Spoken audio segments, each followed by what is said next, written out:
Well, in February, U.S. Vice President J.D. Vance clashed with Ukrainian President Volodymyr Zelensky in the Oval Office when he accused the Ukrainian leader of not thanking the U.S. for his support in their fight against the Russian invasion.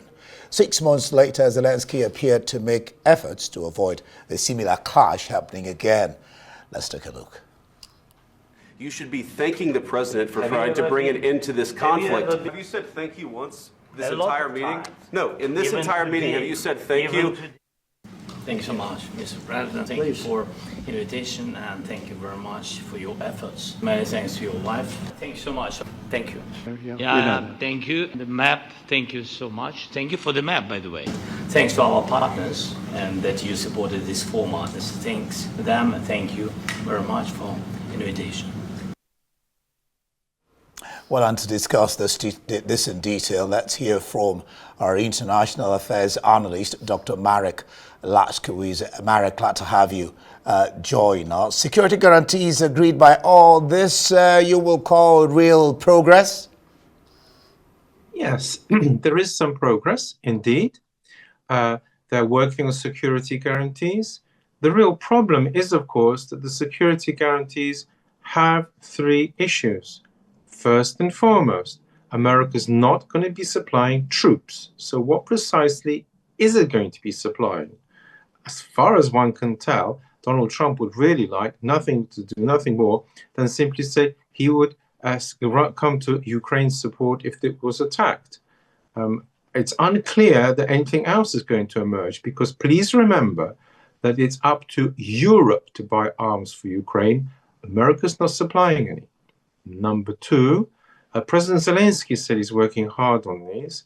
And as far as one can see, he is, of course, the key driver for these security guarantees. The problem is that Ukraine has had them and still does in principle. In 1994 ones, well, they didn't work then, so it's quite unclear why they should work now. And the security guarantee was signed by Russia and America and, of course, Great Britain. Yeah, let me take you up on that. Oh, you're continuing? I was going to add that the key point is, are they going to put Western troops into Ukraine? This is unclear whether President Putin will accept this. He, I think, has the same idea for security guarantees as America has. Namely, if something were to happen, then there will be support for Ukraine, and not that there will be troops in Ukraine on Russia's frontier, so to speak. U.S., Donald Trump is even talking about having boots on ground, but that's, by the way, just what you raised now, the issue you raised now, the question of will Putin accept, and European leaders quite optimistic after the meeting, but they are mistrusting Putin. You go back to Budapest, Putin has never kept a promise. Yeah, the Russians, you can make a peace treaty with the Russians. The Poles have made 19 of them. Sooner or later, the Russians will break them, but at least there'll be a peace treaty of some sort. But to say one can trust Putin or trust Russia is, of course, a nonsense. And no one has ever succeeded in doing that. No one, I suppose, ever will. What is important here is that all these talks of coalition of the willing and so on presuppose Russia will accept the security guarantees. That is not so.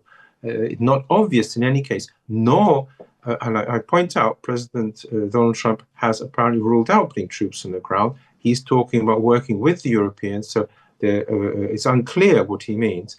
But without Russia's support, without America's clear commitment, in fact, to do something, at least supply arms, then what are these security guarantees worth?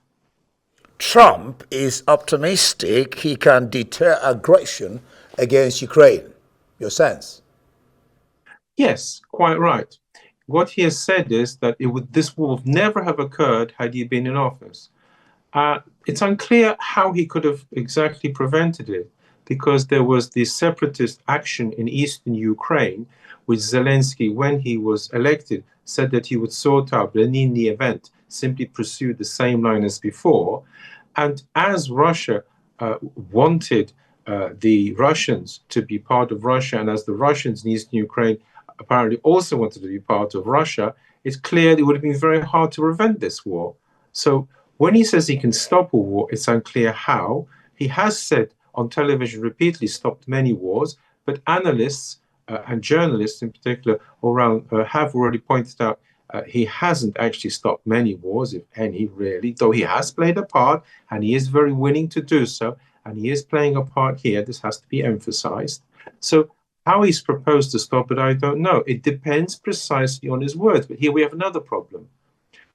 To point out, he said there were going to be secondary sanctions on Russia if there was no ceasefire. There is no ceasefire, there are no secondary sanctions.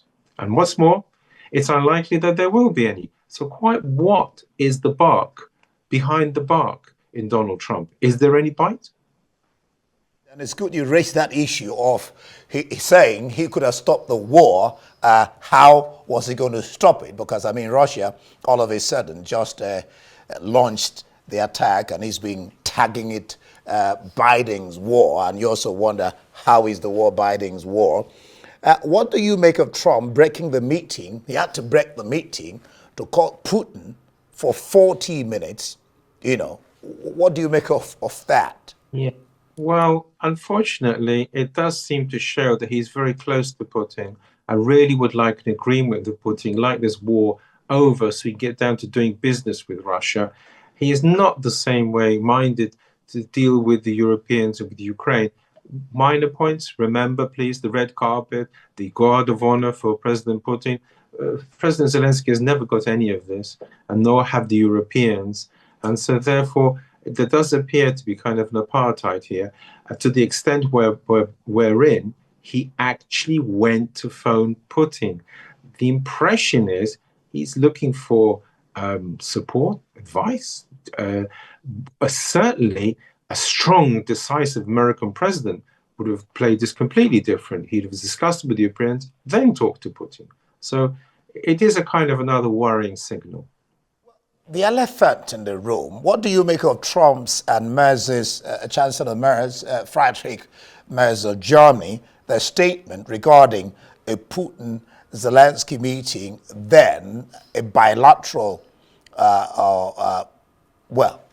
Putin-Zelensky, then a trilateral meeting between Trump, Zelensky, and Putin?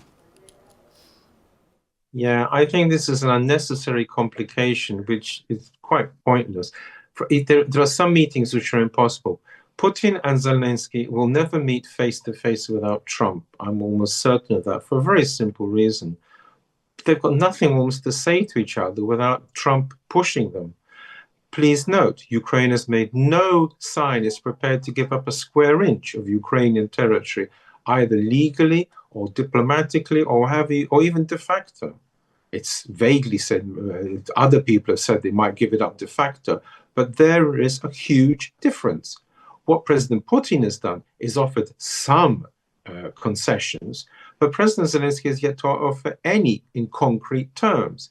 About the only concession that has so far emerged is that the ceasefire is not being pushed by President Zelensky, who quite adroitly avoided answering this point when questioned point blank by a journalist.